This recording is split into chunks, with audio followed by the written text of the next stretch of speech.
GS herbal wholesale Ayurvedic ادویات کا قابل اعتماد مرکز۔ تجارت کے خواہش مند حضرات کو ہم مکمل ٹریننگ دیتے ہیں۔ ہمارے ساتھ تجارت کر کے بھرپور پیسہ کمائیں۔ علماء کرام، حفاظ، ڈاکٹرز اور میڈیکل والوں کے لیے خصوصی رعایت۔ تفصیلات کے لیے ابھی رابطہ کریں۔ ری نوٹ ویلنیس نووا، داد، کھاد، کھجلی، فنگل انفیکشن اور اس کے علاوہ بڑی بیماریوں کا بھروسہ مند علاج۔ ری نوٹ اس نووا ایک لاجواب دوا۔ تفصیلات کے لیے ابھی کال کریں۔ بسم اللہ الرحمن الرحیم۔ السلام علیکم ورحمۃ اللہ وبرکاتہ۔ محترم ناظرین کرام، تحفظ دین میڈیا میں آپ کا استقبال خیر مقدم ہے اور ہمارے خصوصی شو پرائم ٹائم میں ہوں آپ کا دوست ابرار۔ ناظرین، ان سال بھی سال گزشتہ کی طرح آزادی کا امرت مہوتسو دھوم دھام سے منایا جا رہا ہے۔ یہ مہوتسو 15 اگست کو آزادی کے 77ویں سال کے آغاز اور 76ویں سال کے خاتمے پر اپنے اختتام کو پہنچے گا۔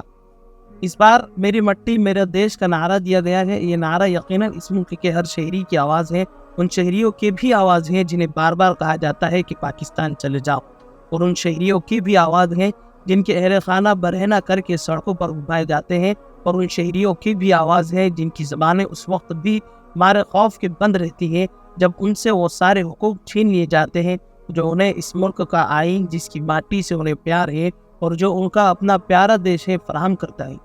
افسوس اس بات کا ہے کہ آزادی کے 77ویں سال میں بھی وہ خواب جو دیکھے گئے تھے تعبیر سے محروم ہے۔ ایک پرامن معاشرے میں رہنے کا خواب، ایک ایسے ملک میں چین اور سکون سے زندگی بسر کرنے اور اپنے مذہب اور دھرم پر عمل کرنے کا خواب، جس کی آزادی کے لیے خواب دیکھنے والوں کے آباء و اجداد نے اپنی جانوں کا نذرانہ پیش کیا تھا۔ ناظرین، آج ملک ایک ایسے مقام پر کھڑا ہے جہاں اسے اگر مڑ کر دیکھا جائے تو بہت کچھ بدلا نظر آئے گا۔ اب اس دیش میں جس کی ماٹی سے یہاں کے رہنے والوں کو پیار ہے، لوگوں کی حب الوطنی کو ایک مخصوص پیمانے میں ناپنے کا سلسلہ شروع ہو چکا ہے۔ اب اگر کوئی یہ سوال کر لے کہ کیوں ساورکر کو ویر کہا جائے تو وہ غدار وطن کہلاتا ہے، اگر یہ سوال کر لیا جائے کہ RSS کا اس ملک کی آزادی میں کوئی حصہ نہیں ہے تو بھلا کیوں اسے اور اس کے سر چالکوں کو محب وطن سمجھا جائے، تو بغاوت کے الزام تھوپ دیا جاتا ہے۔ اب صرف ایک تنظیم اور ایک نظریہ ہی اس ملک کو حب الوطنی کی صنعت کا معیار بن چکا ہے۔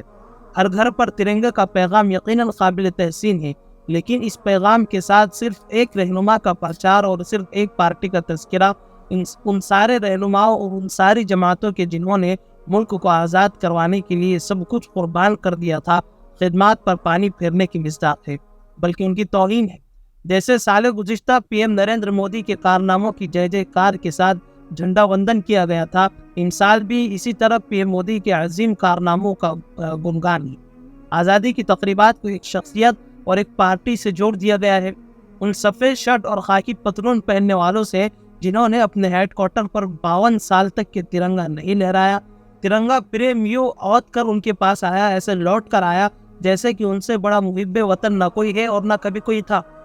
یہ تو وہ ہیں جنہیں ترنگے کے رنگوں سے بھی اتفاق نہیں تھا، کیونکہ یہ رنگ ملک کی تنوع کو ظاہر کرتے ہیں، لیکن دیر آیت درست آیت کی مصداق کو اگر ترنگے سے پیار ہو چکا ہے، پریم ہو گیا ہے اور اسے اس کے رنگ اب بھانے لگے ہیں تو بہت اچھی بات ہے، مگر اس کا یہ مطلب قطعی نہیں ہے کہ آزادی کی لڑائی کے سارے مجاہدوں کو ایک کنارے کر کے ان خاکی اور سفید پوش کو آزادی کی جنگ کا حقیقی ہیرو سمجھ لیا جائے یا ایسا سمجھانے کی کوشش کی جائے۔ اور رہی بات مسلمانوں کی، تو ان کی تاریخ وطن کی محبت سے بھری پڑی ہے۔ جانے کتنے سر کٹے ہیں اور کتنی گردنیں پھانسی پر جھولی ہیں، تب کہیں جا کر یہ آزادی نصیب ہوئی ہے۔ بہادر شاہ ظفر سنگ اور یرقانیوں کے لیے مغل ہو سکتے ہیں، ملک کے لیے مجاہد آزادی ہے۔ ان کے بیٹوں کے سر کاٹ کر ان کے پلیٹ میں پیش کیے گئے تھے۔ ٹیپو سلطان کو کوئی مانے نہ مانے، اس ملک کی وہ شہری جنہیں آزادی کی تاریخ پتہ ہے انہیں مجاہد آزادی مانتے ہیں۔ جب 1947 میں وطن تقسیم ہوا تب خون سے کئی لکیریں کھینچی گئی تھی۔ مسلمان سب سے زیادہ تباہ و برباد ہوا تھا۔ جو پاکستان گئے وہ اپنی مرضی سے گئے، اور جو یہاں رہ گئے وہ اپنی مرضی سے یہاں رہے۔ کوئی کسی کا نہ جبر تھا، نہ زبردستی تھی، نہ احسان۔ آج اس ملک میں رہنے والے مسلمانوں کو یہ طعنہ دیا جاتا ہے کہ وہ پاکستان چلے جائیں کیونکہ ان کے اجداد نے پاکستان بنایا ہے۔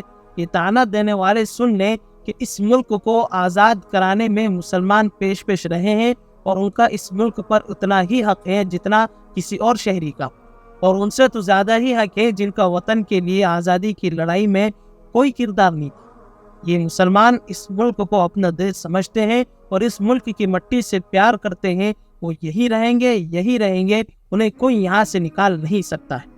خیر ناظرین، آج 15 اگست کے موقع پر یہی خصوصی پیغام ہے، پھر انشاءاللہ ملاقات ہوگی۔ السلام علیکم ورحمۃ اللہ وبرکاتہ۔